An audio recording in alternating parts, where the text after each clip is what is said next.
एवढ्या मोठ्या संख्येनं इथं का?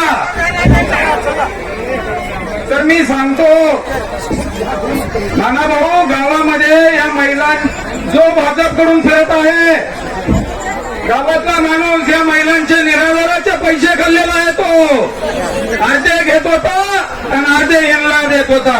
बरोबर आहे का? महिलांनो, खरं खरं सांगा, तुम्ही 3 वेळेस मला निवडून दिलेला आहे. माझ्या माता भगिनीने 3 वेळेस, एकदा मला, दोनदा माझ्या बायकोला. खरं आहे की नाही? आता आपल्याला जिथे संतापूरला निवडून द्यायचं आहे की नाही? हात वगैरे करून सांगा, पंजाला कोण कोण मतदान करणार आहे? नमस्कार, धन्यवाद. अजून एक सांगायचं आहे, निराधाराचे पैसे खाल्लेला फिरायला लांडगा गावात काहीतरी म्हणत, गावातलं आपल्या. आणि अजून एक आहे दुसरा माजी आमदार, त्यानं जाऊन तिथं कोर्टामध्ये अजून काही की केलाय म्हणा माझ्या विरोधात. मला विनंती आहे तुम्हा सगळ्यांना, एकही मा तिकडे नाव ना जाऊ देता पंजाला मतदान करायचं आहे.